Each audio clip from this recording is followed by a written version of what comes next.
The woman with hollow eyes stepped off the stagecoach in Petaluma, California, clutching a carpetbag that held everything she owned in the world, her knuckles white against the worn fabric as though letting go might cause her to disappear entirely. Zara Lancaster had traveled for 3 weeks to reach this dusty town in the northern reaches of California, the year being 1876, and every mile had felt like both an escape and a descent into uncertainty. The August sun beat down on Main Street, turning the dirt road into a shimmering haze, and she stood there for a long moment, watching people pass by without really seeing them. A merchant argued with a customer over the price of flour. 2 children chased each other around a water trough. Everything seemed so normal, so ordinary, and it made her chest tighten with something she could not quite name. She had answered an advertisement for a seamstress position at the general store, a job that promised room and board in addition to modest wages. The letter of acceptance was folded in her pocket, creased from being touched too many times during the journey, proof that she had somewhere to go and someone expecting her. That small piece of paper represented the first bit of security she had felt in over a year. The general store stood at the corner of Main and Washington, a 2-story building with fresh paint and a sign that read Morrison's Dry Goods and Sundries in precise lettering. Zara squared her shoulders and walked toward it, aware of the weight of curious stares following her progress. Small towns were like that, she knew. Everyone noticed strangers and everyone wanted to know their story. She would not be telling hers. Not to anyone. Not ever. The bell above the door chimed as she entered, and a woman in her 50s looked up from behind the counter. She had kind eyes and graying hair pulled back in a sensible bun, and when she smiled, the expression seemed genuine. "You must be Miss Lancaster," the woman said, coming around the counter with her hand extended. "I'm Dorothy Morrison. We've been expecting you." Zara shook her hand briefly, the contact making her flinch slightly despite her best efforts to appear calm. Dorothy noticed but said nothing, which Zara appreciated more than she could express. "Thank you for the opportunity, Mrs. Morrison," Zara said quietly. "I promise I'll work hard." "I'm sure you will, dear. Let me show you to your room and then we can discuss the particulars of your position. You must be exhausted from your travels." The room was small but clean, located above the store with a window that overlooked the street. It had a narrow bed, a washstand, a wardrobe, and a small table with a chair. To Zara, it looked like paradise, a space of her own with a door that locked from the inside. She set her carpetbag on the bed and turned to find Dorothy watching her with concern. "Are you all right, dear? You look quite pale." "I'm fine," Zara said automatically, the lie coming as easily as breathing. "Just tired." Dorothy studied her for another moment, then nodded. "Well, take the afternoon to rest and get settled. Tomorrow will be soon enough to begin work. There's a wash house out back if you'd like to freshen up, and I'll have my husband bring up some hot water for you." After Dorothy left, Zara sat on the edge of the bed and let herself breathe. She had made it. She was here in a new place where no one knew her, where no one could find her. The fear that had been her constant companion for so long loosened its grip, just slightly, though it never left entirely. She wondered if it ever would. That evening, Dorothy invited her to join the Morrison family for supper. Zara wanted to decline, but she knew refusing would seem strange, would invite questions. So she went downstairs to the living quarters behind the store and met Mr. Morrison, a jovial man with a handlebar mustache, and their son, who was away at college in San Francisco. The meal was simple but abundant, and Zara ate slowly, unused to having enough food. The Morrisons chatted easily about town gossip, about the upcoming harvest festival, about the new schoolteacher who had scandalized everyone by wearing trousers to go riding. Zara listened without contributing much, and eventually Dorothy steered the conversation away from questions about where Zara had come from or what had brought her to Petaluma. After dinner, Zara excused herself and retreated to her room. She locked the door, checked the window latch twice, and only then allowed herself to prepare for bed. Sleep did not come easily. It never did. She lay awake listening to the sounds of the town settling for the night, every creak and footstep making her tense, her mind conjuring threats that might not exist. When exhaustion finally claimed her, her dreams were dark and full of shadows that reached for her with familiar hands. The next morning, Dorothy showed her the sewing room in the back of the store, where bolts of fabric lined the walls and a beautiful Singer sewing machine sat near the window to catch the light. Zara's fingers itched to touch it. She had learned to sew as a girl, had always found peace in the rhythm of needle and thread, the way chaos could be transformed into order through patience and skill. Most of the work is simple mending and alterations, Dorothy explained. But we also take orders for dresses, shirts, curtains, whatever people need. You'll work here 6 days a week, 9 to 5, with an hour for lunch. Sundays you're free to do as you please, of course. Zara nodded, already assessing the work that waited in neat piles on the cutting table. She could do this. This was something she understood, something that made sense in a world that had stopped making sense a long time ago. The days fell into a pattern. Zara arrived at the sewing room each morning, worked steadily through the day, and retreated to her room each evening. She spoke to customers when necessary, but kept her words brief and her eyes down. Dorothy sometimes tried to draw her into conversation, but soon learned that Zara preferred silence. 3 weeks passed before Zara saw him for the first time. She was measuring ribbon for Mrs. Chen, the laundress, when the bell above the door chimed. A man entered, tall and broad-shouldered, with sun-darkened skin and light brown hair that needed cutting. He removed his hat as he stepped inside, revealing kind hazel eyes and a face that was more weathered than handsome, lined by sun and work and time. "Morning, Dorothy," he said, his voice a low rumble that seemed to fill the space. "I've got that list Consuela put together." "Good morning, Fletcher," Dorothy said warmly. "How are things out at the ranch? Can't complain. The summer's been good to us. Rain when we needed it, and the cattle are fat and happy." Zara finished with Mrs. Chen and retreated toward the sewing room, but not before the man's eyes found hers. He nodded politely, a small gesture of acknowledgement, and she looked away quickly, her heart suddenly racing for reasons she refused to examine. Fletcher Ramsey owned the largest cattle ranch in the area, Dorothy explained later. His spread was about 5 miles outside of town, and he employed nearly 20 men to work the land and tend the herds. He had built it from nothing over the past 15 years, and he was known as a fair employer and an honest dealer. "He's a good man," Dorothy said, glancing at Zara with an expression that might have been calculating. "Lost his wife to fever about 8 years back, never remarried, raised his daughter on his own." Zara said nothing, focusing on the hem she was stitching. She had no interest in Fletcher Ramsey or his life or his tragic history. She wanted only to be left alone, to work and save money and perhaps, someday, feel safe again. But Fletcher Ramsey had other ideas. He came to the store every week, sometimes twice a week, always with a list from his housekeeper.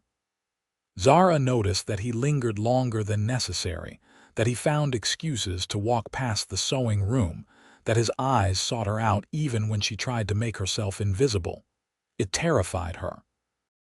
One afternoon in late September, he appeared in the doorway of the sewing room while she was working on a wedding dress for the banker's daughter.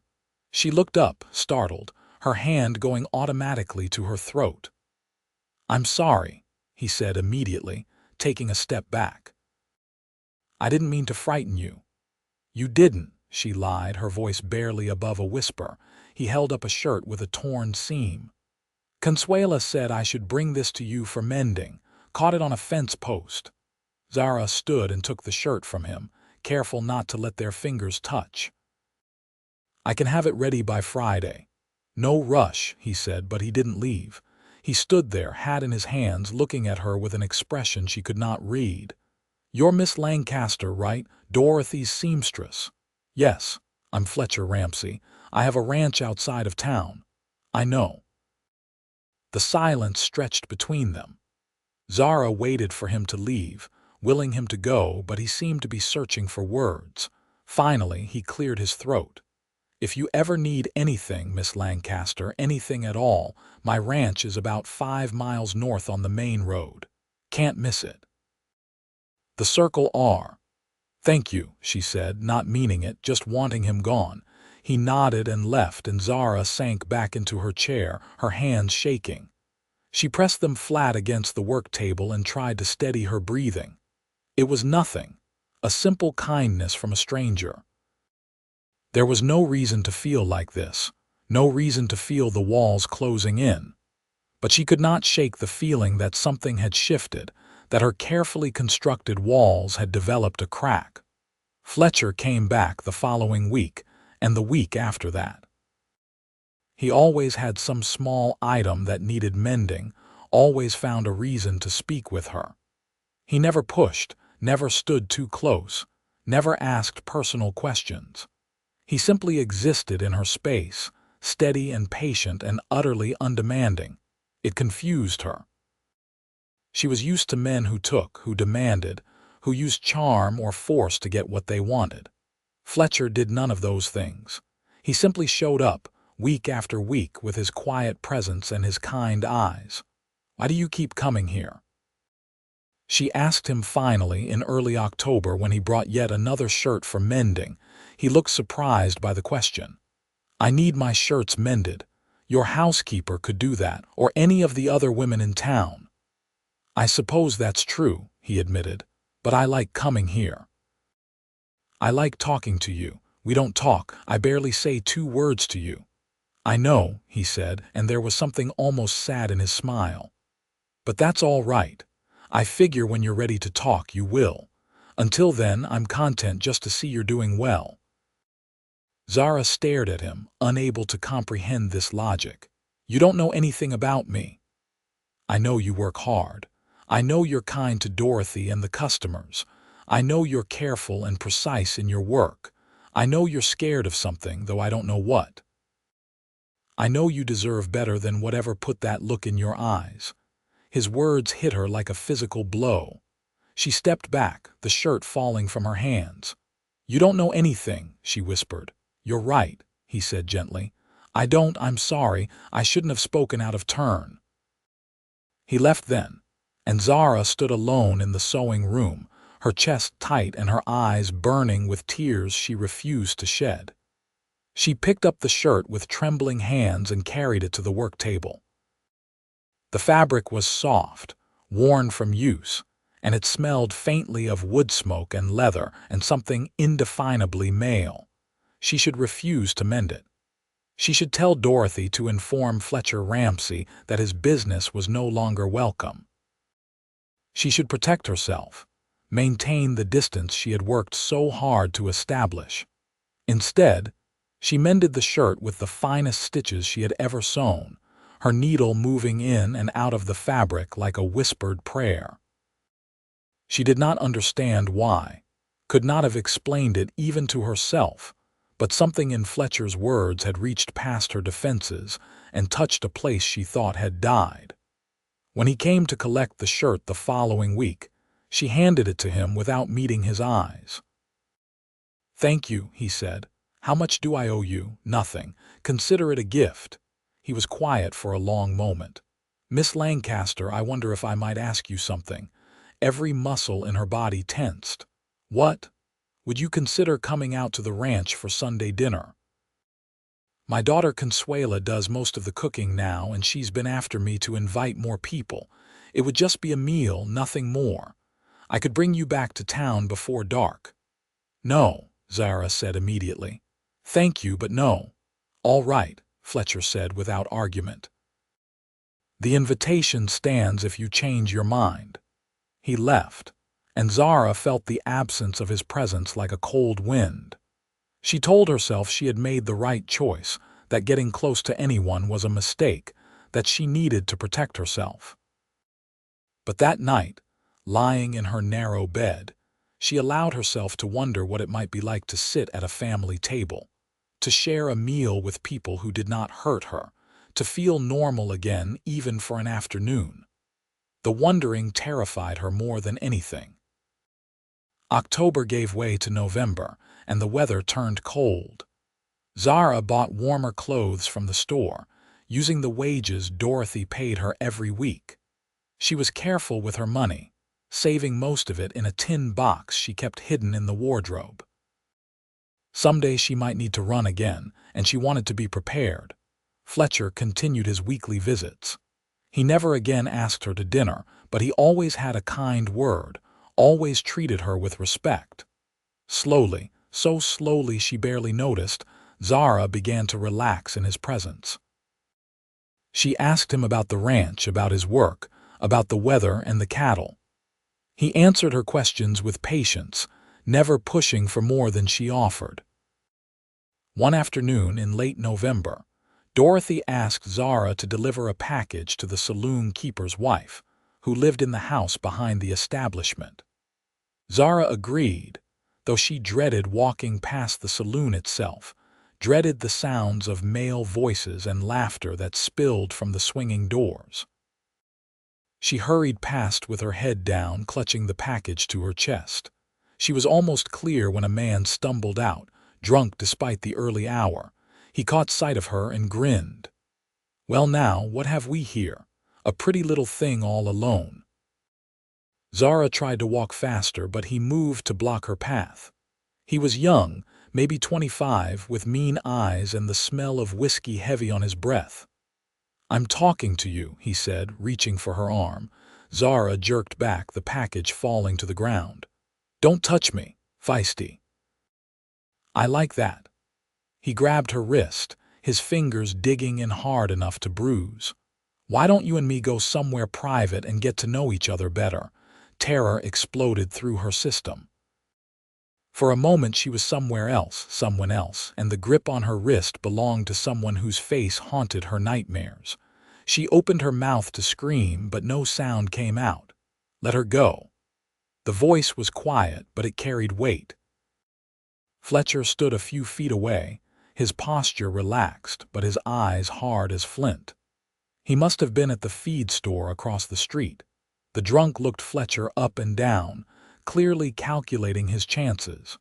Whatever he saw in Fletcher's face made him reconsider. He released Zara's wrist and raised his hands. No harm intended, just being friendly.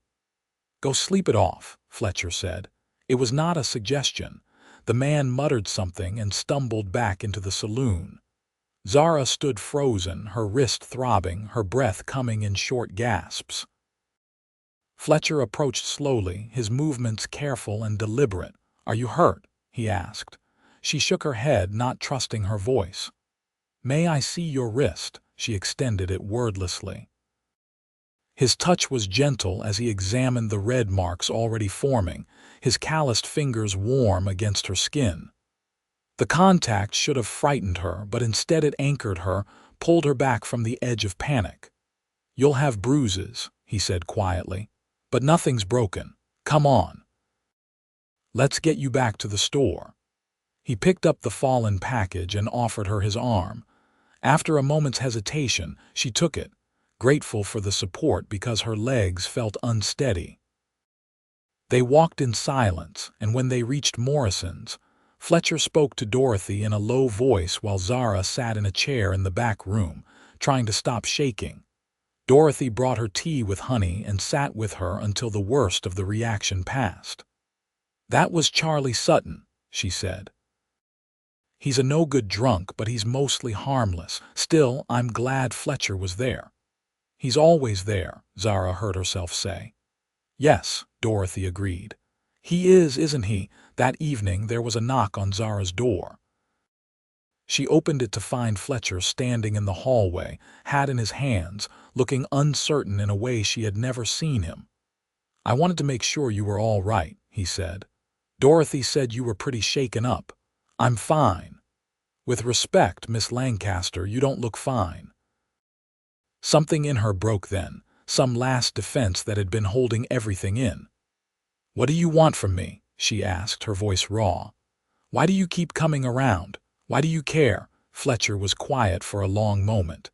When he spoke, his words were careful, chosen with obvious thought. "I come around because I like you. I care because seeing someone hurting and doing nothing about it isn't in my nature. I'm not asking for anything in return, Miss Lancaster. I'm just offering friendship if you want it." "I don't want it," she said, but the words lacked conviction. "All right. But if you change your mind, you know where to find me." He turned to go, and Zara heard herself say, "My name is Zara." He stopped and looked back, a slow smile spreading across his weathered face. "It's nice to properly meet you, Zara. I'm Fletcher." After he left, Zara closed the door and leaned against it, her heart pounding. She had given him her name, that small piece of herself, and the sky had not fallen. The world had not ended. She was still safe, still intact, but something had changed. She had opened a door, just a crack, and she did not know if she would be able to close it again. December arrived with cold rains that turned the streets to mud and kept most people indoors.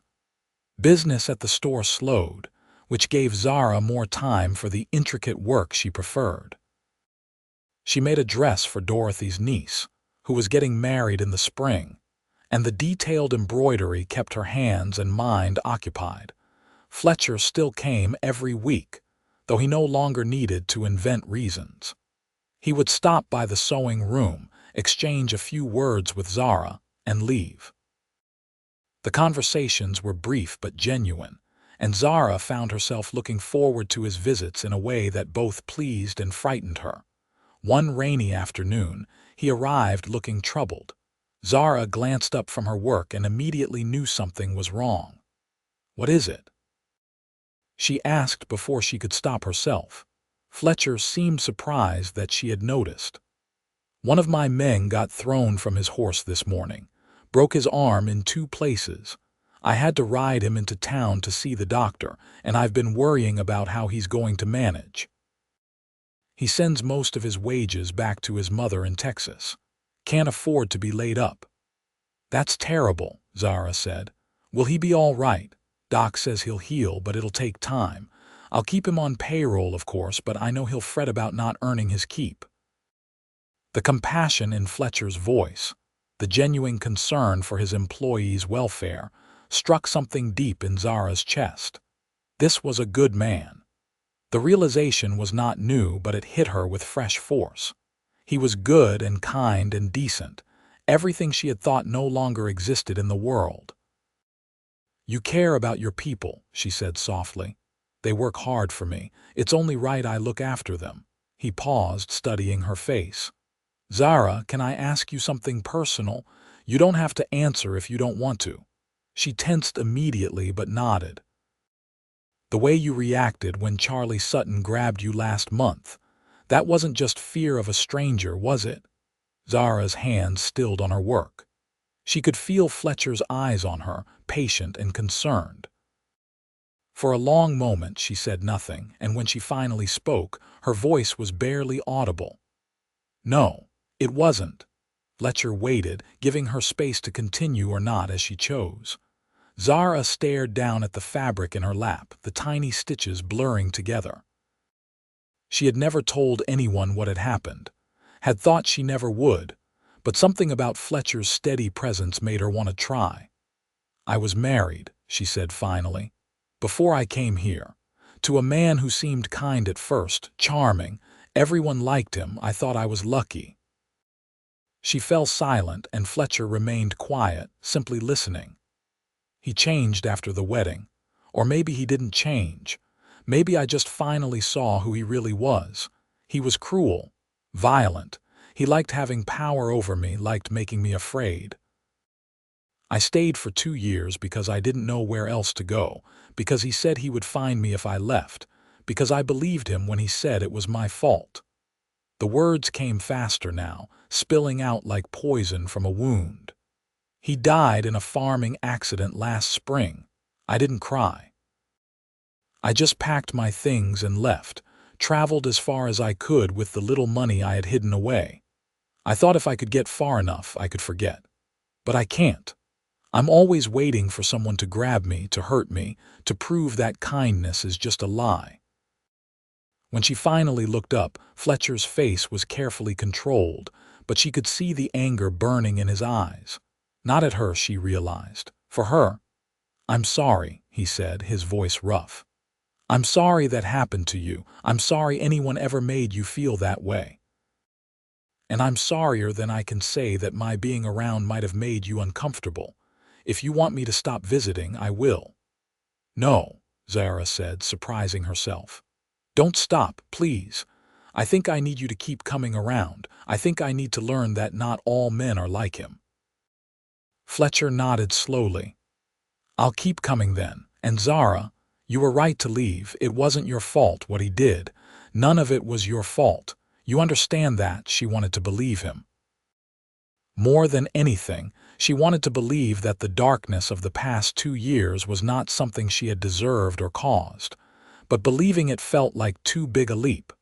"I'm trying to," she whispered. "That's all anyone can ask."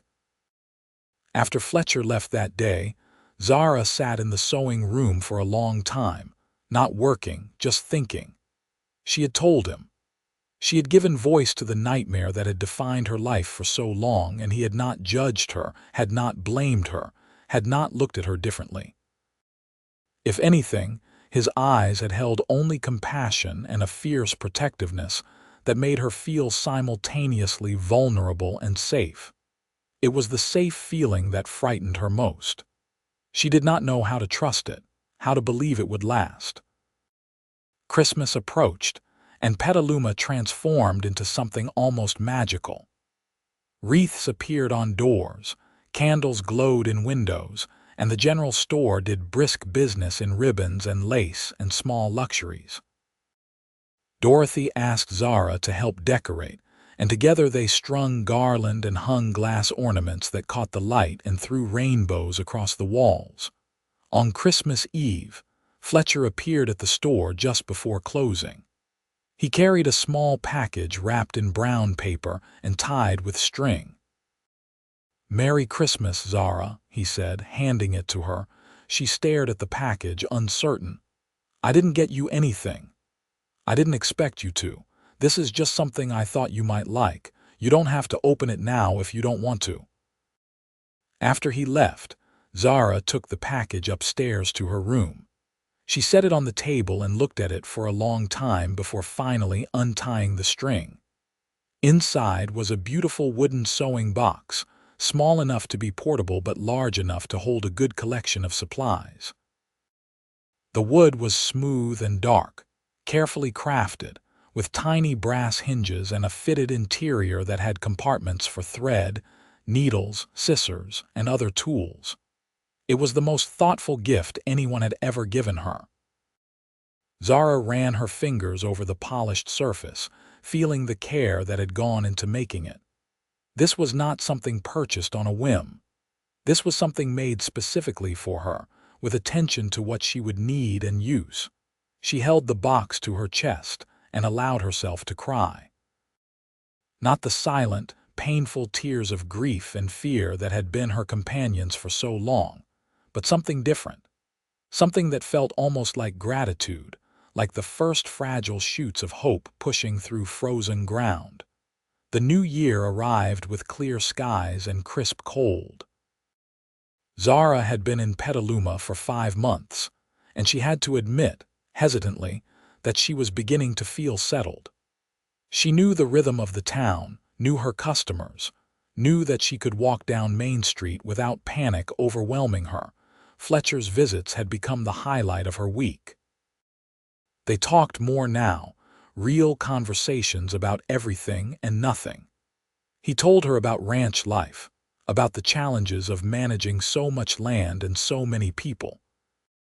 She told him about her childhood in Virginia, about her parents who had died when she was young, about the aunt who had raised her and taught her to sew.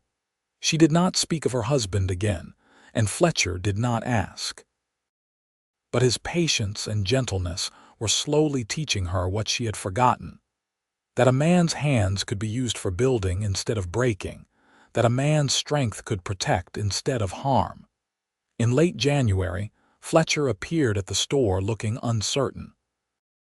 "I have something to ask you," he said, "and I want you to know you can say no without any worry that I'll be upset or offended." "What is it?" Zara asked, her stomach tightening with familiar anxiety. "My daughter Consuela is turning 19 next week.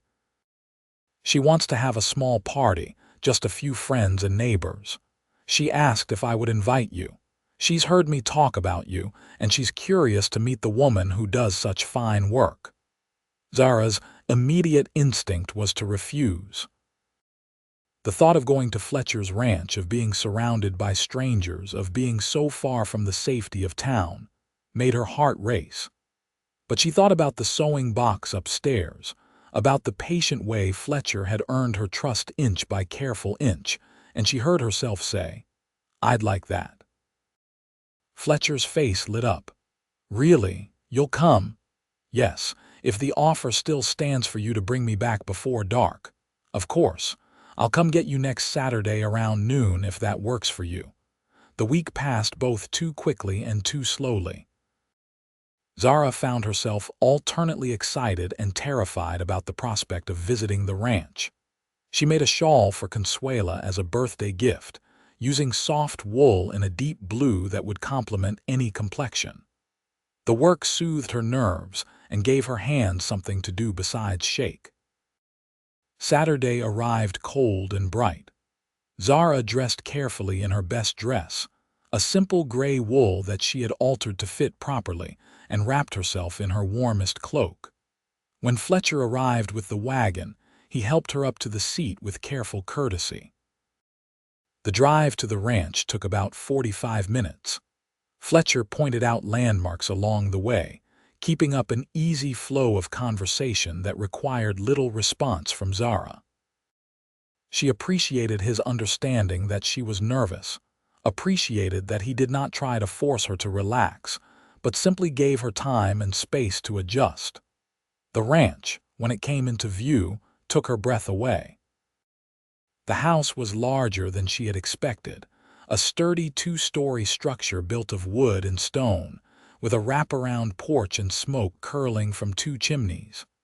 Outbuildings dotted the landscape.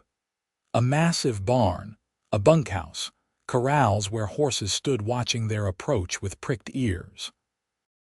In the distance, she could see cattle grazing on rolling hills that stretched to the horizon.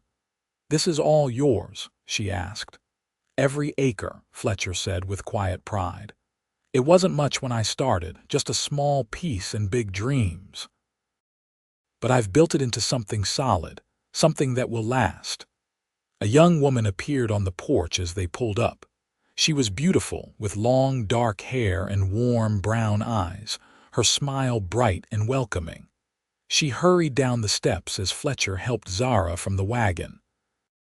"You must be Miss Lancaster. I'm Consuela. I'm so pleased to meet you finally. My father talks about you constantly." "Consuela," Fletcher said with a note of warning in his voice, but his daughter just laughed. "It's true and you know it. Come inside, Miss Lancaster. It's too cold to stand out here chatting." The house was warm and inviting, with polished wood floors and comfortable furniture arranged around a large stone fireplace. Zara could see touches of feminine care in the details: embroidered cushions, fresh dried flowers in vases, colorful rugs. This was a home, not just a house, and the difference was palpable. The party was indeed small, just 3 other guests: an older couple who owned the neighboring ranch and a young man named Thomas who worked as Fletcher's foreman. They were kind and welcoming, asking Zara about her work but not prying into her past. Consuela had prepared a feast, and they sat around a large dining table that reminded Zara painfully of family meals from her childhood, before everything had gone wrong.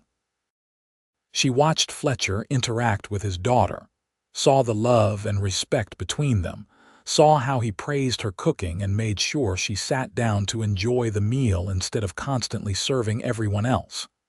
This was what a father should be, she thought. This was what a man should be. Protective without being controlling, strong without being cruel. After the meal, Consuela opened her gifts. When she unwrapped the shawl Zara had made, she gasped in delight. "This is beautiful. Miss Lancaster, you're so talented. Thank you so much." She came around the table and hugged Zara before Zara could prepare herself. The contact was brief and warm, nothing threatening, but it still took effort for Zara not to stiffen. Consuela seemed to sense her discomfort and pulled back with an apologetic smile. "Sorry, I'm a hugger. My father is always telling me not everyone appreciates it." "It's all right," Zara said, and found that she meant it. "I'm glad you like the shawl." As the afternoon wore on, Zara found herself relaxing in a way she had not thought possible. The conversation flowed easily, the company was pleasant, and when Fletcher caught her eye across the room and smiled, she felt something warm unfurl in her chest. On the drive back to town, Fletcher was quiet for the first few miles. Then he said, "Thank you for coming today. It meant a lot to Consuela and to me." "I had a good time," Zara admitted. "Your daughter is lovely. You've raised her well." "She raised herself as much as I raised her. Lost her mother when she was 11 and she had to grow up fast, but she's turned into a fine woman. Strong and capable and kind. I'm proud of her." "You should be." They were quiet again, the wagon creaking along the road, the horses' hooves keeping a steady rhythm. Zara watched the landscape pass, thinking about the warmth of Fletcher's home, the love that was so evident there. She wanted that. The realization struck her like a blow. She wanted what Fletcher had built, wanted to be part of something good and stable and safe. She wanted him. The thought terrified her so completely that she almost asked him to stop the wagon so she could be sick. She pressed a hand to her stomach, trying to breathe through the panic, and Fletcher noticed immediately. "Are you all right? Do you need me to stop?" "No, I'm fine. I just got dizzy for a moment." He slowed the horses anyway and reached over to touch her hand. "Zara, talk to me. What's wrong?" She could not look at him. "I can't do this." "Do what? This.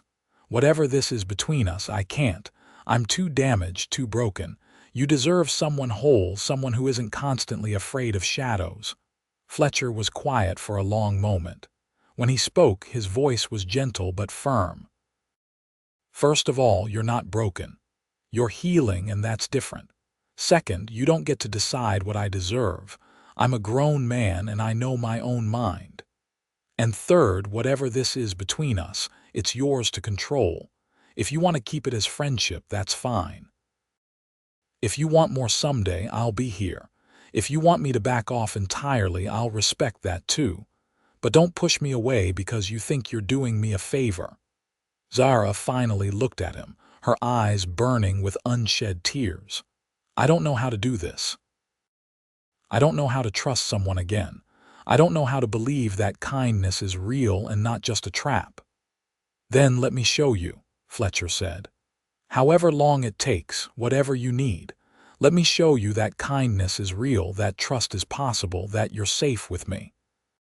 She searched his face, looking for any hint of deception, any shadow of the cruelty she had learned to recognize.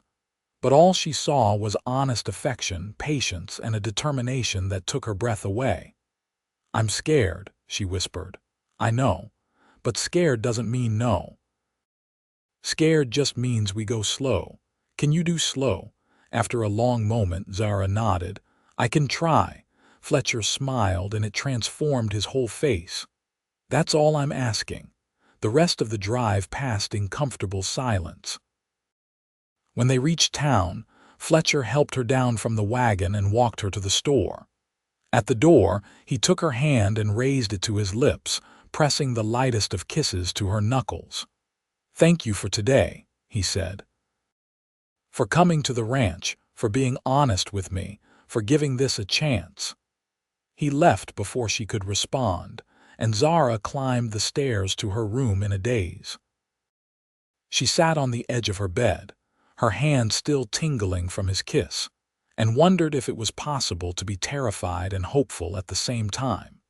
February brought rain and mud and long gray days that kept most people indoors. Zara worked steadily, her reputation as a skilled seamstress spreading beyond Petaluma to the surrounding ranches and farms. She was busier than she had ever been, which was both a blessing and a challenge. The work kept her hands occupied but left her mind free to wander, and it invariably wandered to Fletcher. He continued his weekly visits, but something had shifted between them. The air felt charged with possibility, with the potential for more. He sometimes brought her small gifts. A book of poetry he thought she might enjoy, a packet of seeds for planting in the spring, a pretty stone he had found while riding the property. She treasured each one, not for the items themselves but for what they represented. His thoughtfulness, his attention, his care. In early March, a letter arrived for Zara. She recognized the handwriting immediately and felt her hands go cold. It was from her late husband's brother, a man she had met only twice but who had always made her skin crawl. She nearly threw the letter away unopened, but some combination of curiosity and dread made her break the seal. The contents were brief and threatening. He had tracked her to Petaluma, the letter said. He knew where she was working and living. He was coming to collect what was rightfully his, the money from his brother's estate, which he claimed she had stolen. If she valued her safety, she would wait for him and not try to run. Zara read the letter 3 times, her panic building with each pass. There was no money. Her husband had died in debt, had left nothing but bills and broken furniture. But his brother would not believe that, would not care. He was like his brother in all the worst ways, and the thought of him finding her made Zara's stomach turn. She needed to leave. The realization was clear and cold. She needed to pack her things and disappear before he arrived. She had saved enough money for a stage-coach ticket, could be in Oregon or Nevada before anyone knew to look for her. But the thought of leaving made her chest ache. She would have to leave Dorothy, who had been so kind. Would have to leave the safety and routine she had built. Would have to leave Fletcher. That night, Zara barely slept. She lay awake making plans, discarding them, making new ones. By morning, she had decided. She would leave on Sunday when the store was closed and Dorothy would not think to check on her until it was too late to stop her. She told no one. She went through the motions of her work, smiled at customers, maintained her usual routine. But inside, she was saying goodbye to everything she had found in this small California town. Fletcher came by on Friday afternoon. He took one look at her face and pulled her into the back room away from curious eyes. "What happened?" he asked. "Nothing, I'm fine." "Don't lie to me, Zara. You're white as a sheet and shaking." What's wrong, she wanted to tell him, wanted to show him the letter and ask for his help. But asking for help meant being vulnerable, meant trusting that he would not let her down. And trust was still so hard. "I can't talk about it," she said finally. "Please don't push." Fletcher studied her for a long moment, and she could see him fighting with himself, trying to respect her wishes while clearly wanting to help. Finally, he nodded. "All right. But I want you to know that if you need anything, anything at all, you can come to me. You understand? No matter what time, no matter what the problem, I'll help you." "Thank you," she whispered. After he left, Zara leaned against the wall and cried silently. She had been so close to trusting him, so close to believing in the possibility of something good.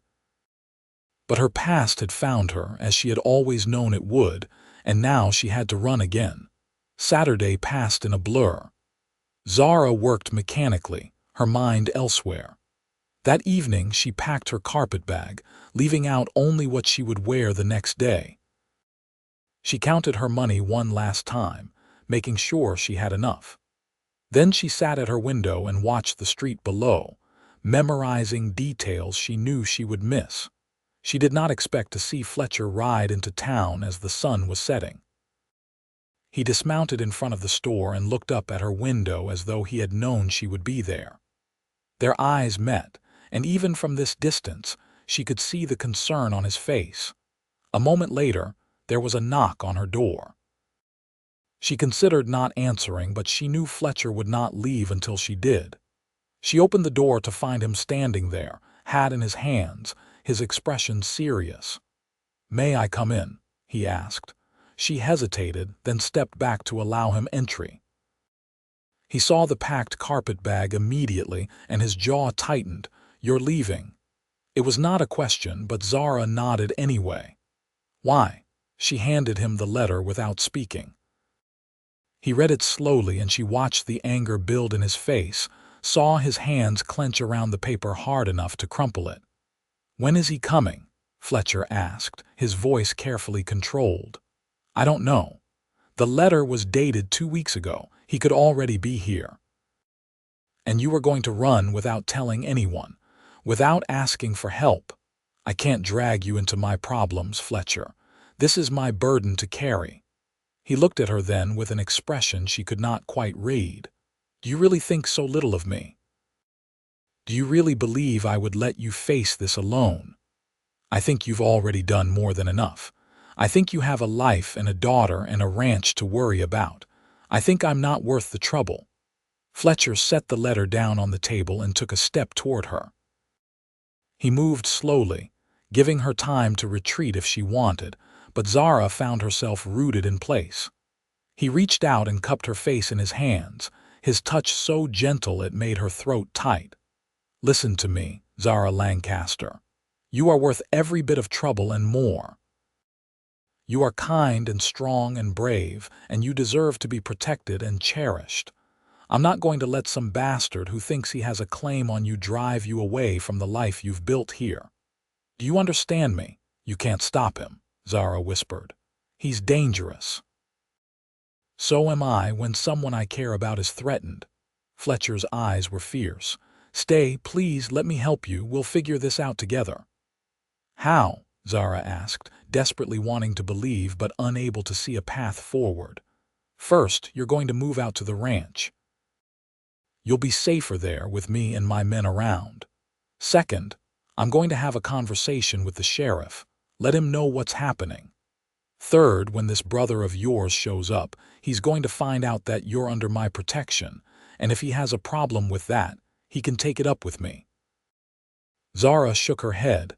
"I can't ask you to do that. You're not asking, I'm offering. There's a difference." He brushed his thumbs across her cheekbones, and she realized she was crying. "I know you're scared. I know trusting people is hard for you, but I need you to trust me now. Can you do that?" It was the hardest thing she had ever done, but Zara nodded. "Yes, I'll try." "That's my girl," Fletcher said softly, and the words wrapped around her like a blanket, warm and safe.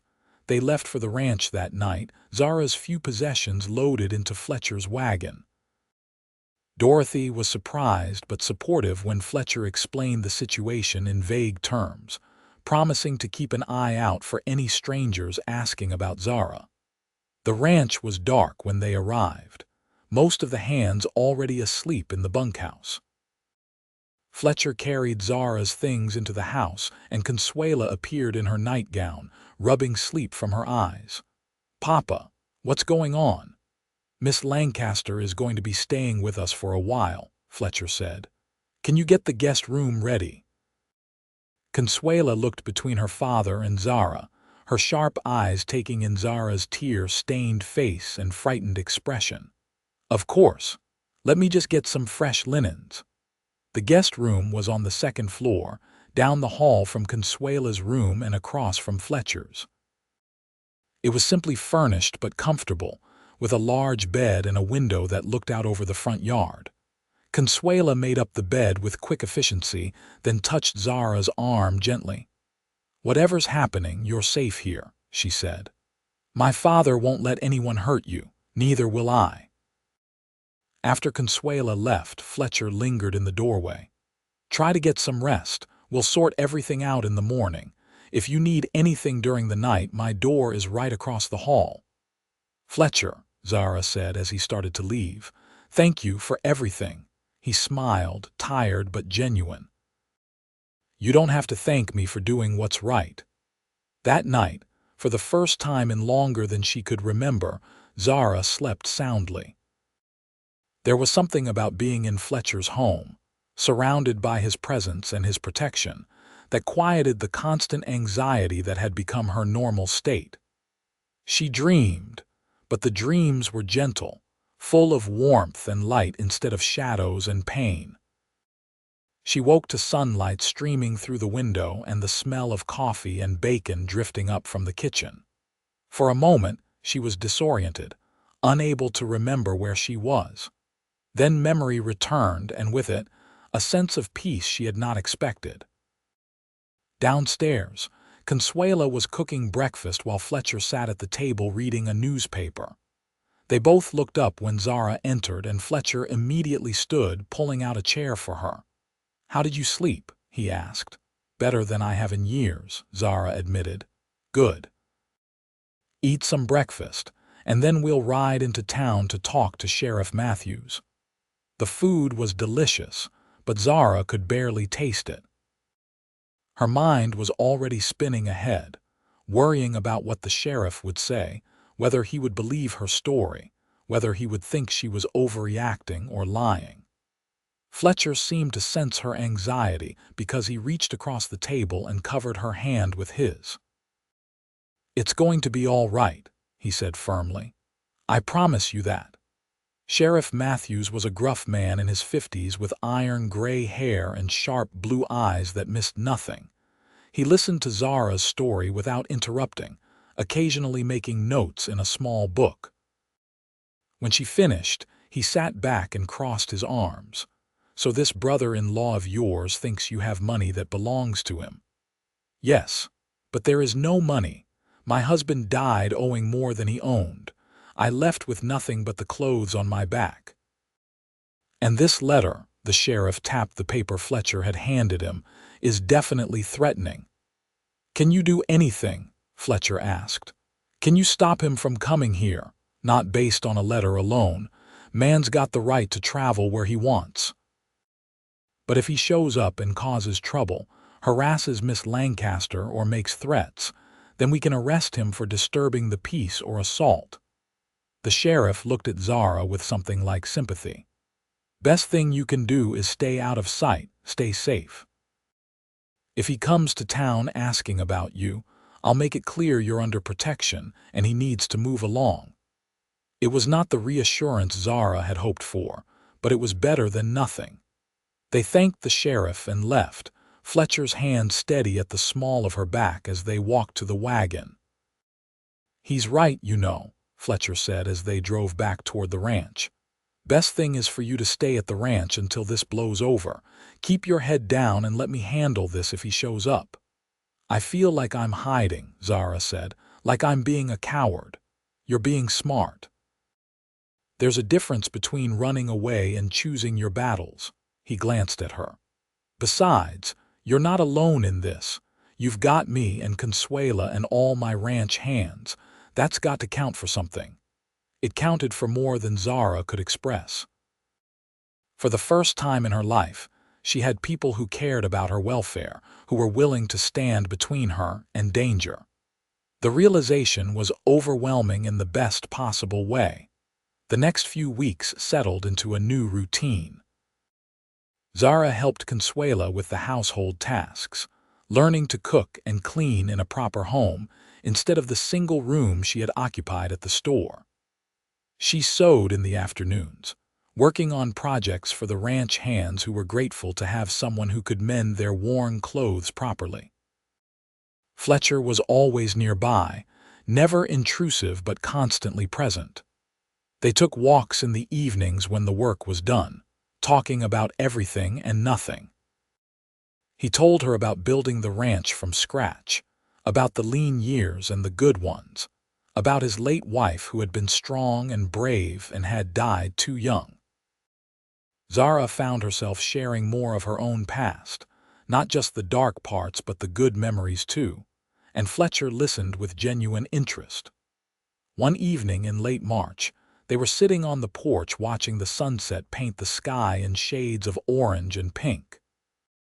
Zara had been at the ranch for almost 3 weeks, and there had been no sign of her brother-in-law. She was beginning to hope he had changed his mind, had decided she was not worth the effort of tracking down. "Can I ask you something?" Fletcher said, breaking the comfortable silence. "Of course." "When all this is over, when you don't have to worry about him anymore, what will you do? Will you go back to town?" Zara considered the question. The thought of returning to her small room above the store, of going back to her solitary existence, held no appeal. She had tasted something different here, something she wanted more of. "I don't know," she said honestly. "I suppose I should. Dorothy needs her seamstress and I do enjoy the work." "But," Fletcher prompted, "but I like it here. I like the space and the quiet. I like Consuela and the routine of ranch life. I like being somewhere that feels like a home instead of just a place to sleep." "Then stay," Fletcher said simply. "Stay as long as you want. There's always work for someone with your skills, and God knows Consuela could use another woman around to talk to. I couldn't impose like that. It wouldn't be imposing if I'm asking you to stay." He turned to face her fully. "Zara, I know we've been taking things slow. I know you need time to trust, but I want you to know that I care about you, deeply. And if you feel the same way, even a little bit, I'd like us to see where this could go. No pressure, no rushing, just honest trying." Zara's heart was pounding so hard she was sure he could hear it. This was the moment she had been simultaneously dreading and hoping for. The moment when she had to decide whether to take a leap of faith or retreat back into the safety of solitude. "I do feel the same way," she said, her voice shaking. "I care about you too, but I'm still scared, Fletcher. I'm scared I'll wake up one day and find out this is all a dream. I'm scared you'll change, or I'll do something wrong, or the fear will never go away." "Fear's natural," Fletcher said gently. "I'm not asking you to stop being scared. I'm just asking you to be scared with me instead of alone. We'll figure it out together one day at a time." "One day at a time," Zara repeated. "I think I can do that." Fletcher reached out and took her hand, threading his fingers through hers. They sat like that, as the sun dipped below the horizon, and the first stars began to appear, connected by the simple touch of joined hands and the fragile hope that tomorrow might be better than yesterday. The peace was shattered 2 days later when one of the ranch hands rode in hard, his horse lathered and breathing heavily. Fletcher was in the barn, and Zara was hanging laundry in the yard when she heard the commotion. She dropped the shirt she was holding and hurried over, her stomach dropping at the look on the young man's face. "Boss, there's a man in town asking about Miss Lancaster," he said. "Got a mean look about him. Sheriff sent me to warn you he's headed this way." Fletcher's face went hard. "How long ago did he leave town?" "About an hour. He's on horseback, should be here soon." "All right. Get the men together, but tell them to stay calm and out of sight. I don't want this to turn into a fight if it doesn't have to." Fletcher turned to Zara, and his expression softened. "Go inside and stay with Consuela. Lock the doors and don't come out until I tell you it's safe. Fletcher, I can't let you face him alone. You're not letting me do anything. I'm choosing to handle this. Please, Zara, trust me." She wanted to argue, wanted to stand beside him and face her demon instead of hiding. But the fear in her chest was too strong, and she knew she would be useless in a confrontation. She nodded and ran for the house, finding Consuela in the kitchen. "What's wrong?" Consuela asked, seeing Zara's face. "My husband's brother is coming. Your father told us to lock the doors and stay inside." Consuela's eyes widened, but she moved with quick efficiency, checking all the windows and doors on the ground floor. They retreated upstairs to Zara's room, which had the best view of the front yard, and waited. Zara's hands were shaking so badly she had to clasp them together. Consuela sat beside her on the bed and took her hand. "It's going to be fine. My father can handle himself, and the men are loyal. This brother of yours won't get anywhere near you." "His name is Simon," Zara said, her voice hollow. "Simon Lancaster. He's bigger than Fletcher, mean as a snake, and he doesn't care who he hurts to get what he wants." "Then he's never met anyone like my father," Consuela said with quiet confidence. They did not have to wait long. A rider appeared on the road, and even from a distance, Zara recognized Simon's bulk and the aggressive way he sat his horse. He rode straight into the yard, ignoring the ranch hands who had gathered near the barn, and dismounted in front of Fletcher. Zara could not hear what was being said, but she could read body language well enough. Simon was shouting, gesturing wildly. Fletcher stood perfectly still, his posture relaxed but his attention focused. He said something, short and to the point, and Simon's face turned red with rage. Simon took a step toward the house, and Fletcher moved to block him. More words were exchanged, and then Simon shoved Fletcher hard enough to make him take a step back. Instantly, the ranch hands moved forward, forming a loose circle. They did not draw weapons, but their intent was clear. Fletcher held up a hand, stopping them. He said something else to Simon, pointing back toward the road.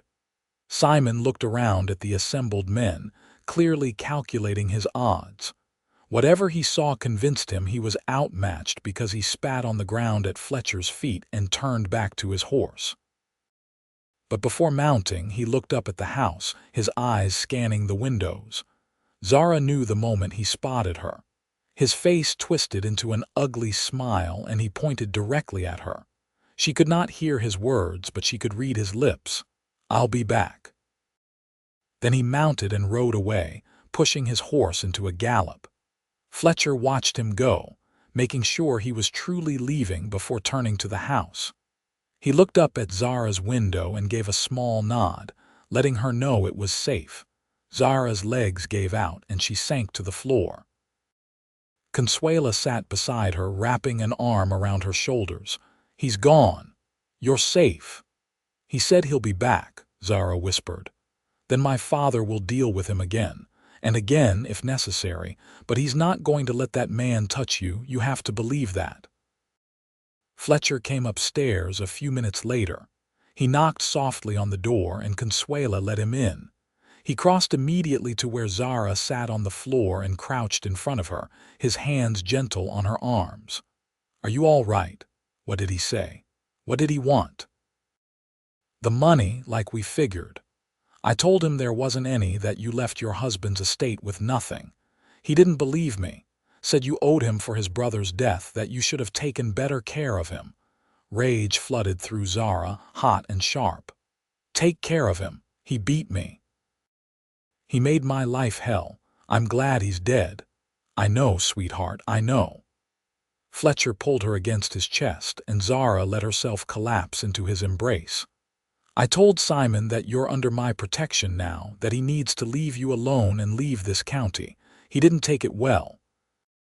"He threatened to come back," Zara said against his shirt. "I know. I heard him. But I also told him that if he sets foot on my property again, I'll have him arrested for trespassing and harassment. The sheriff was very clear about that. He won't care about the law, he never has." Fletcher pulled back just enough to look at her face.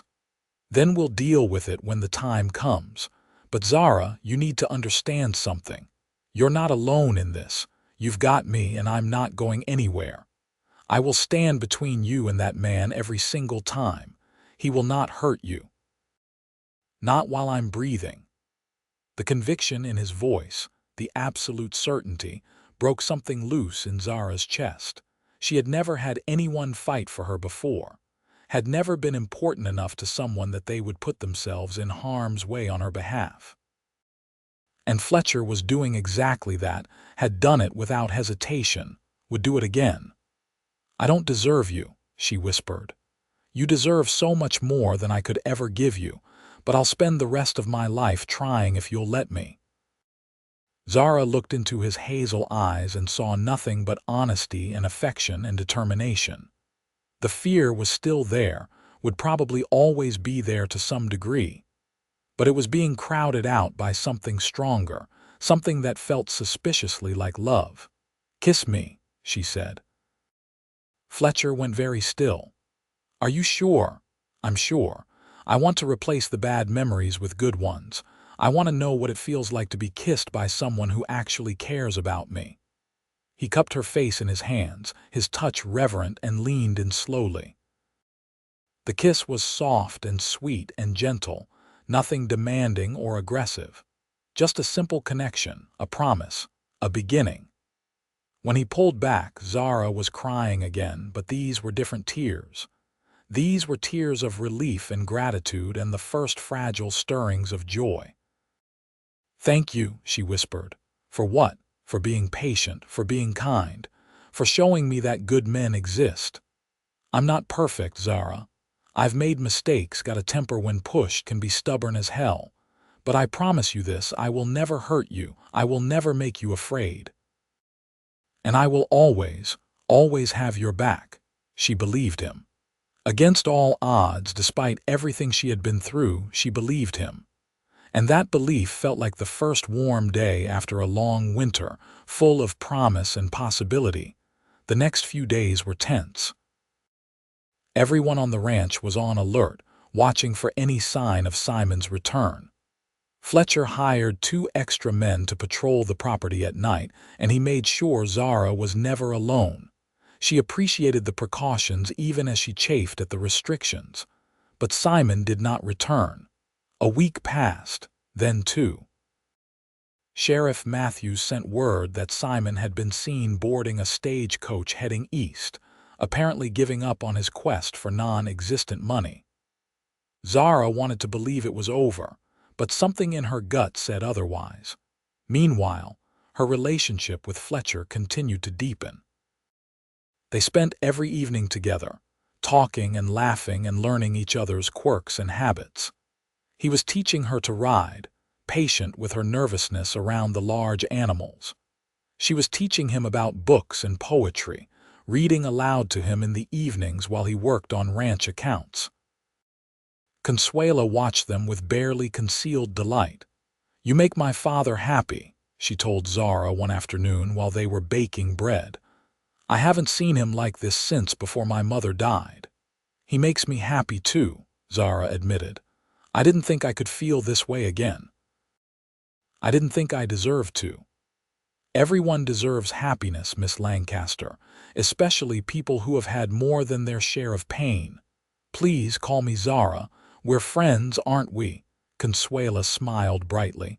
"I'd like that very much." April arrived with warmer weather and the promise of new life. The ranch was busy with spring work, branding calves, mending fences, preparing for the drives that would take the cattle to market. Fletcher was up before dawn and rarely returned before dark, but he always made time to check on Zara, to make sure she felt safe and cared for. One evening, he came in looking particularly tired.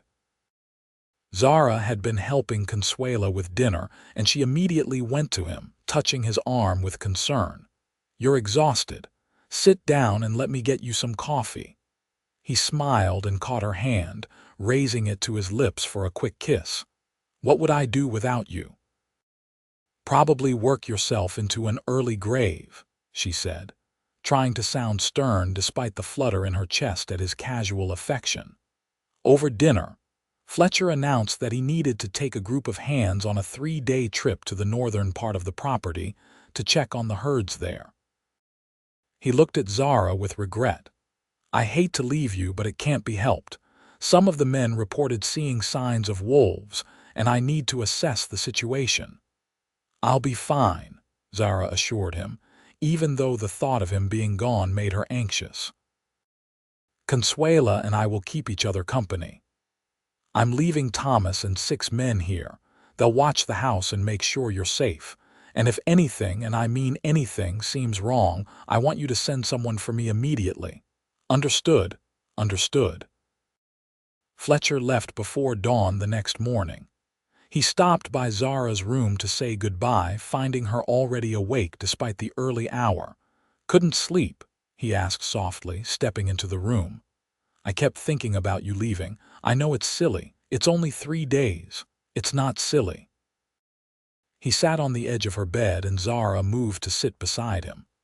I don't like leaving you either, but I'll be back before you know it. They sat in the dim, pre-dawn light, shoulders touching, finding comfort in proximity. Finally, Fletcher stood.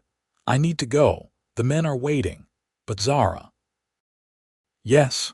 When I get back, I want to talk to you about the future, about us, about what comes next. Can we do that? Her heart skipped a beat. I'd like that. He kissed her forehead and left, and Zara listened to the sounds of horses and men departing. The house felt emptier without him, but she told herself it was only 3 days. She could manage 3 days. The first day passed uneventfully. Zara and Consuela worked through their usual tasks, and the ranch hands checked in regularly to make sure everything was all right. That night, Zara slept poorly, her dreams troubled by vague threats she could not quite remember upon waking. The second day started the same way. But in the afternoon, one of the hands came running into the house, his face pale. Miss Lancaster, there's a man at the gate. Says his name is Simon Lancaster and he's here to collect what's his. Zara's blood went cold. Where's Thomas? Gone into town for supplies. He left just an hour ago, won't be back until evening. Of course. Simon must have been watching, waiting for the right moment. Zara forced herself to think clearly. How many men do we have here? Just 4 of us, madam. The others are out working the south pasture. 4 men against Simon, who was large and violent and desperate. The odds were not good, but Zara refused to be helpless, refused to let fear paralyze her. Send someone for Fletcher, right now, fast as possible. Yes, madam. The rest of you don't let him near the house, but don't start a fight unless he does. Understood, the young man nodded and ran back outside. Zara turned to find Consuela standing in the doorway, her face frightened but resolute. What do we do? Consuela asked. We lock the doors and windows and wait for help, and if he gets past the men, we defend ourselves. They worked quickly, securing the house. Zara found a heavy iron skillet in the kitchen and handed Consuela a poker from the fireplace. They were makeshift weapons, but better than nothing. From upstairs, they could see Simon arguing with the ranch hands. He was shouting, his face red with rage, and even through the closed windows Zara could hear fragments of his words. She owes me, my brother, not leaving without her. One of the hands, a young man named Daniel, stood his ground. Mr. Ramsey said you're not welcome here. You need to leave. Simon laughed, an ugly sound. Ramsey's not here, is he? Convenient. Now get out of my way before I make you. Can't do that, sir. Simon moved so fast the hand had no time to react. He grabbed Daniel by the shirt and threw him to the ground, then punched another man who tried to intervene. The other 2 hands moved in, and suddenly there was a brawl in the yard. Consuela gasped. We have to help them. We can't, Zara said, her voice shaking. We just get hurt. They're doing their job, we have to do ours and stay safe. But even as she said it, she watched Simon fight off all 4 men. He was bigger and meaner, fighting dirty with elbows and headbutts. Within minutes he had all 4 hands on the ground, groaning, then he turned toward the house. No, Zara whispered. No, no, no. He crossed the yard with purpose, trying the front door first. Finding it locked, he moved to a window. The sound of breaking glass made both women jump. "The bedroom," Consuela said. "We can lock ourselves in and push furniture against the door." They ran upstairs, Zara's mind racing. She could hear Simon downstairs now, his heavy footsteps moving through the house, calling her name in a mockery of sweetness. "Zara, I know you're here. Come out and let's talk like civilized people. I just want what's owed to me." They barricaded themselves in Fletcher's room, shoving the heavy dresser against the door. Consuela was crying silently, and Zara put an arm around her. "It's going to be all right," she whispered, not believing it but needing to say something. The footsteps climbed the stairs. Simon tried Zara's room first, then Consuela's. Finally, he reached Fletcher's door and tried the handle. Finding it locked, he pounded on the wood. "Open this door, Zara. Don't make this harder than it has to be." "Go away," Zara shouted, surprised by the strength in her voice. "There's no money." "There never was, you lying bitch. My brother would never leave you with nothing. He told me he had savings, told me you knew where it was. He lied to you. He lied about everything. He died in debt, and I left with nothing but the clothes on my back. You're chasing a ghost." Simon slammed against the door, and the wood cracked ominously. The dresser shifted slightly. He hit it again, and Zara knew it was only a matter of time before he broke through. She looked around wildly for another exit. The window.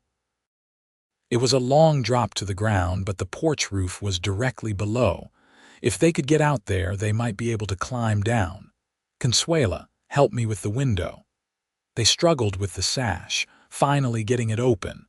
The porch roof was about 8 feet below, sloped but walkable. Zara looked at Consuela. "Can you do it?" "I don't have a choice, do I?" Another crash against the door. The wood was splintering now. Zara helped Consuela out the window, holding her hands as she lowered herself to the roof below. Then Zara climbed out, her skirts tangling around her legs, her hands slipping on the frame behind her. She heard the door finally give way. Heard Simon's roar of triumph turn to rage when he found the room empty. She dropped to the roof just as he appeared at the window. "You can't run from me forever," he shouted. Zara and Consuela scrambled to the edge of the roof. The drop to the ground was higher than Zara had thought, at least 12 feet. She would have to jump, would probably hurt herself, but staying was not an option. "On 3, she told Consuela. 1, 2, 3, they jumped together. Zara hit the ground hard, her ankle twisting painfully beneath her. Consuela landed better, rolling with the impact. She helped Zara up, supporting her weight. "The barn," Zara gasped. "We can hide in the barn until help comes." They half ran, half limped across the yard. Behind them, Simon was climbing out the window, cursing steadily. The barn was dark and full of shadows, smelling of hay and horses and leather. They ducked into an empty stall and burrowed into the straw, trying to quiet their breathing. Heavy footsteps entered the barn. "I know you're in here. I can hear you breathing." Zara held perfectly still, her injured ankle throbbing, her heart pounding so hard she was sure he could hear it. Consuela pressed against her side, trembling. "You know, my brother told me all about you," Simon called out conversationally. "Told me how you were cold and disobedient, how you never appreciated what he did for you, how you deserved everything he gave you." The words were designed to hurt, to make her feel small and guilty. But Zara felt anger flare through her fear. She had spent too long accepting blame for things that were not her fault. She was done being a victim. "Your brother was a monster," she shouted, her voice ringing through the barn. "He hurt me every day of our marriage. He made me afraid to breathe. And when he died, I thanked God for freeing me from him. You want to know the truth? There is no money because he spent it all on whiskey and gambling. He left me with nothing but scars and nightmares. So you can go to hell, Simon Lancaster. I owe you nothing." The silence that followed was deafening. Then Simon laughed, high and a little mad. "There she is. There's that spirit my brother talked about, the one he said he had to beat out of you. Looks like he didn't do a thorough enough job, but don't worry, I'll finish what he started." He was close now. Zara could see his shadow moving between the stalls. She looked around desperately for a weapon and found a pitchfork leaning against the wall. She grabbed it despite the pain in her ankle and positioned herself in front of Consuela. Simon appeared in the doorway of the stall. He saw the pitchfork and smiled. "You really think you can stop me with that? I'll die trying before I let you touch me or her." He took a step forward, and Zara thrust the pitchfork at him, forcing him back. He laughed and grabbed the handle, trying to wrench it away.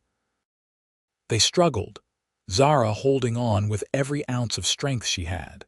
Then there was a thunder of hooves, and Fletcher's voice rang out. "Get away from her!" Simon turned, and in that moment of distraction, Zara drove the pitchfork forward with all her might. The tines caught him in the shoulder, not deep but enough to make him cry out and stagger back. Fletcher was there suddenly, pulling Simon away, throwing him to the ground. He stood over him, his face a mask of fury that was somehow more frightening than any amount of shouting. "You have 3 seconds to get off my property before I kill you," Fletcher said, his voice deadly quiet. 1. Simon scrambled to his feet, clutching his bleeding shoulder. "This isn't over." 2. "You can't protect her forever, Ramsey." 3. Simon ran. He ran like the coward he was, stumbling out of the barn and across the yard to where his horse waited. Within minutes, he was riding away, and this time Zara knew he would not be back. Whatever bravado he had carried was gone, replaced by the knowledge that he was outmatched and outgunned. Fletcher turned to Zara, and his expression transformed from rage to concern in an instant. "Are you hurt?" "My ankle. I think I twisted it." He swept her into his arms without hesitation, carrying her out of the barn. The ranch hands were on their feet now, battered but alive. Thomas had returned with reinforcements from town, including the sheriff. Fletcher gave brief orders for someone to tend to the men's injuries and for the sheriff to go after Simon. Then he carried Zara into the house and set her gently on the sofa. Consuela appeared with bandages and water, and together they examined Zara's ankle. It was swollen but not broken. "You scared me," Fletcher said roughly, kneeling beside her. "When that hand came riding up saying Simon was here and you were in danger, I've never been so terrified in my life. I rode like hell to get back here." "I'm sorry," Zara whispered. "Don't you dare apologize. You did everything right. You protected yourself and Consuela. You stood up to him. I'm so proud of you." Zara started crying then, all the fear and adrenaline draining away and leaving her hollow. Fletcher gathered her into his arms and held her while she sobbed, his hand stroking her hair, his voice murmuring reassurances. When the storm finally passed, Zara pulled back and looked at him through swollen eyes. "I was so afraid I'd never see you again. That he would hurt me or Consuela before you got back, that I wouldn't get to tell you." She trailed off, suddenly shy, but Fletcher cupped her face in his hands and waited, patient as always. "Tell me what?" he prompted gently. "That I love you. I think I've loved you for a while now, but I was too scared to admit it. But today, when I thought I might die, all I could think about was how much I regretted not telling you." Fletcher's smile was brilliant, transforming his whole face. "I love you too, Zara Lancaster. I have since the first moment I saw you looking so lost and broken in Dorothy's store. I wanted to protect you, to help you heal. And somewhere along the way, I fell completely in love with you." He kissed her then, and it was different from the gentle kiss they had shared before. This was passionate and claiming and full of promise. When they finally pulled apart, both breathless, Fletcher rested his forehead against hers. "Marry me," he said. "I know it's fast and I know you need time, but I want you to know my intentions are serious. I want you to be my wife, to stay here on this ranch, to build a life together. Whenever you're ready, I'll be waiting." Zara's heart felt like it might burst from her chest. A few months ago, the thought of marrying again would have sent her into a panic. But this was Fletcher, solid and steady and safe. This was a man who had proven his devotion in 100 small ways and one very large one. "I don't need time," she said. "I've wasted enough time being afraid. I want to marry you, Fletcher Ramsey. I want to build a life with you. I want to learn what it means to be loved the right way." The joy on his face was almost painful to witness. He kissed her again, and this time Consuela cleared her throat from across the room. "Does this mean I'm getting a stepmother?" she asked, her voice thick with happy tears. "If you'll have me," Zara said. Consuela crossed to them and threw her arms around them both. "I've been hoping for this since the day you arrived.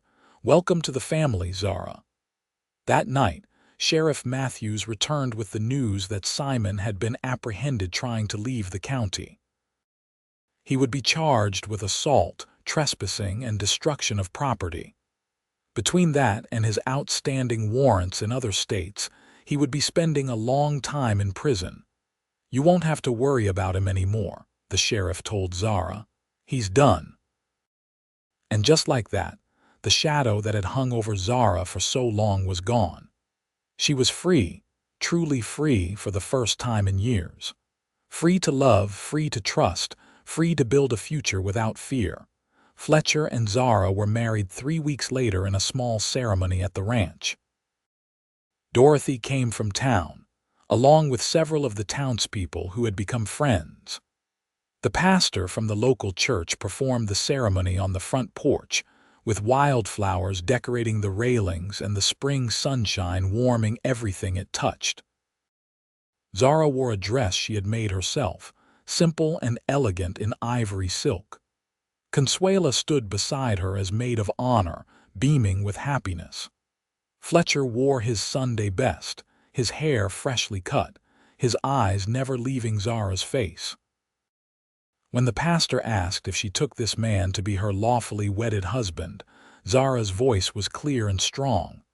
"I do." And when Fletcher slipped the ring on her finger, she felt the last piece of her broken heart click back into place. This was what love was supposed to be. This was what marriage was supposed to be. Partnership and respect and gentleness and choice. The reception was a cheerful affair with food and music and dancing. Zara found herself laughing more than she had in years, swept up in the celebration and the love surrounding her. When Fletcher pulled her into his arms for their first dance as husband and wife, she looked up at him with wonder. "Happy?" he asked. "More than I ever thought possible." "Good.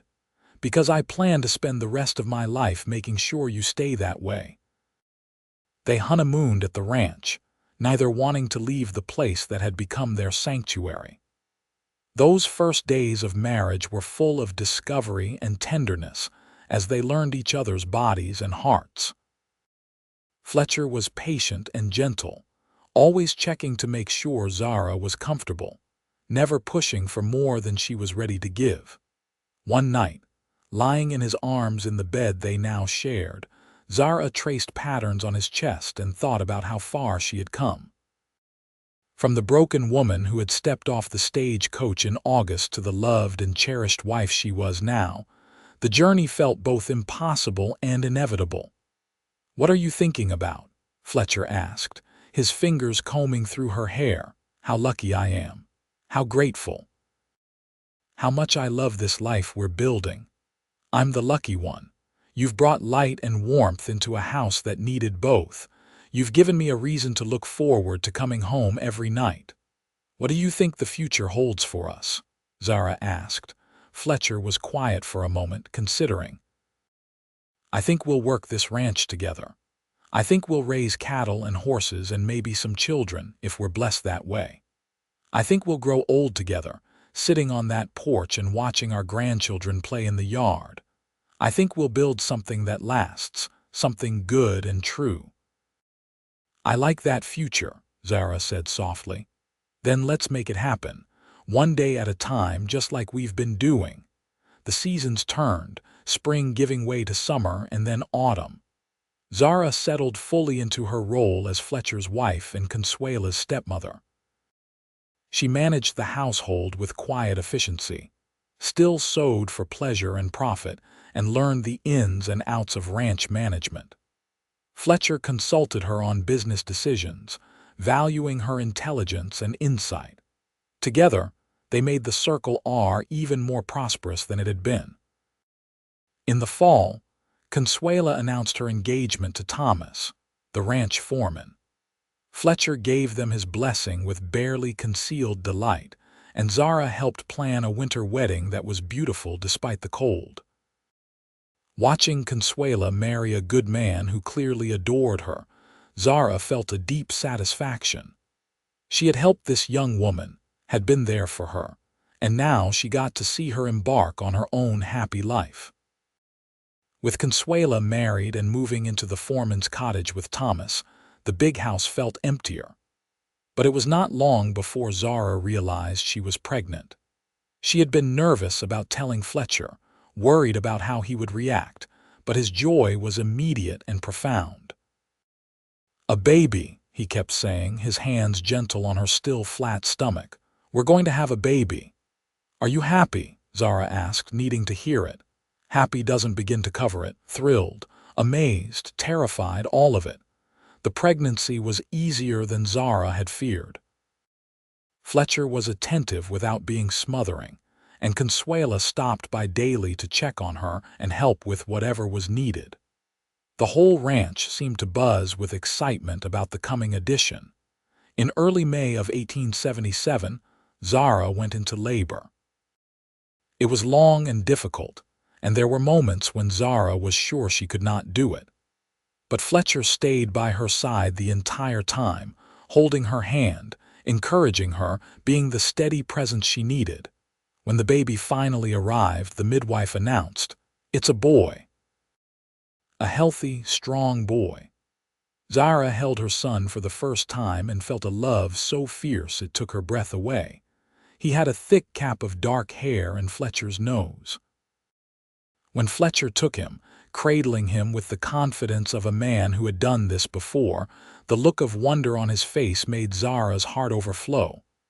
"He's perfect," Fletcher said. "What should we name him?"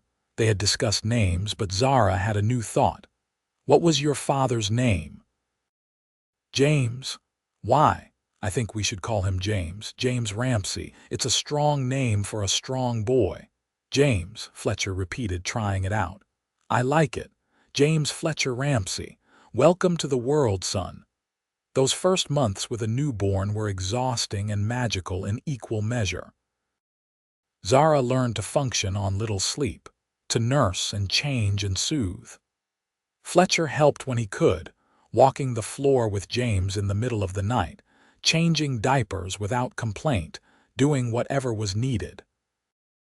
Watching him with their son, Zara often thought about the man she had been married to before. The contrast was so stark it almost seemed like two different species. Fletcher was patient and loving, finding joy in the small milestones and never complaining about the difficulties. He was the kind of father every child deserved. James grew from an infant to a toddler, and the house filled with the sounds of his laughter and play. Consuela had her first baby, a daughter named Alina, and the cousins were inseparable from the start. The ranch prospered, expanding its holdings and reputation.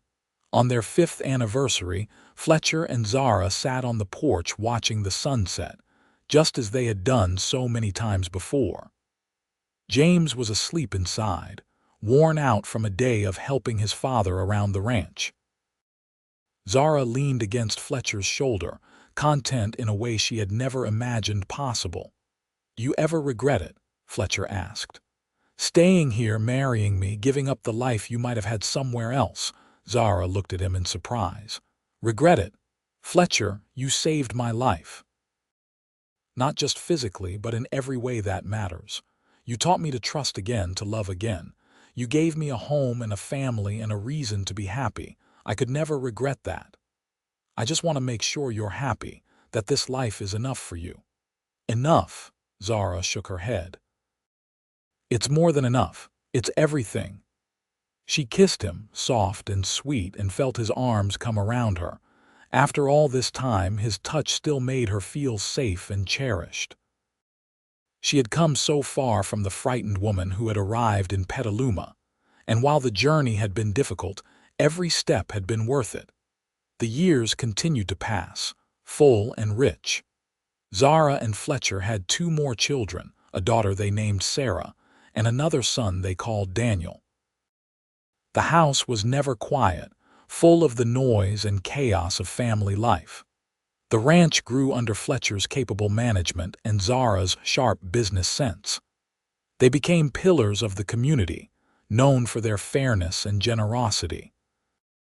When James turned 18, he took over more of the ranch work, showing the same dedication and skill his father had. Sarah proved to have her mother's talent for sewing and opened a dress shop in Petaluma that became hugely successful. Daniel, the youngest, had a head for numbers and managed the ranch's finances with precision. Consuela and Thomas had 4 children of their own, and the 2 families remained close, celebrating holidays and milestones together. The Circle R became a gathering place, a hub of warmth and welcome where everyone knew they would find acceptance.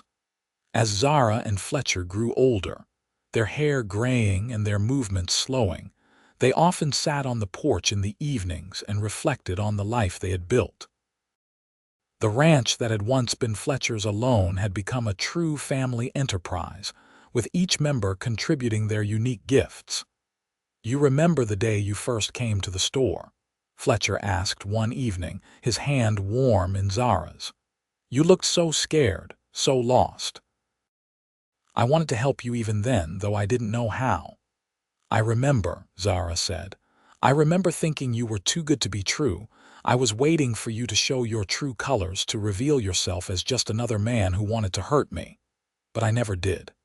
"No, you never did. Instead, you were patient and kind.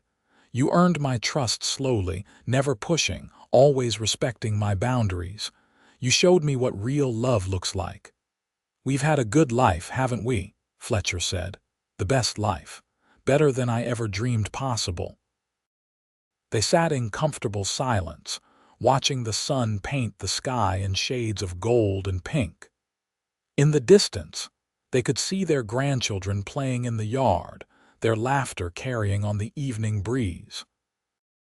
The ranch spread out before them, prosperous and beautiful, a testament to decades of hard work and love. Zara thought about the girl she had been, married to a cruel man and believing she deserved nothing better. She thought about the terrified woman who had stepped off the stagecoach, running from her past and unable to imagine a future. And she thought about who she was now, a wife, a mother, a grandmother, a businesswoman, a pillar of her community. The transformation was nothing short of miraculous. "Thank you," she said softly. "For what?" "For being exactly who you are, for loving me when I couldn't love myself, for building this beautiful life with me." Fletcher brought her hand to his lips and kissed it gently. "Thank you for taking a chance on a rough rancher who didn't know the first thing about courting a lady. Thank you for trusting me with your heart. Thank you for every day of the past 30 years." They had been married for 3 decades, had weathered droughts and economic downturns and the inevitable challenges that life brought. But through it all, they had remained united, their love growing deeper and stronger with each passing year. As darkness fell and the stars began to appear, Zara leaned her head on Fletcher's shoulder and felt completely at peace. She was exactly where she belonged, with exactly who she belonged with. The scared woman who had been too broken to trust had found healing in the patient love of a gentle rancher. And together, they had created something beautiful. Their children and grandchildren eventually called them inside for dinner, and the house filled with noise and laughter and the warmth of family. As Zara looked around the table at the faces she loved, she sent up a silent prayer of gratitude. She had been given a second chance at life, at love, at happiness. And she had seized it with both hands, building a legacy that would outlast her own lifetime. That night, lying in bed beside her husband of 30 years, Zara reflected on how a single decision to trust, to stay, to try, had changed everything. She had been terrified, had wanted nothing more than to run and hide. But Fletcher had shown her that she was worth fighting for, worth waiting for, worth loving. "I love you," she whispered into the darkness. "I love you too," Fletcher replied, his voice thick with sleep. "Always have, always will." Zara smiled and closed her eyes, knowing that whatever tomorrow brought, they would face it together. And that was more than enough. That was everything. The end.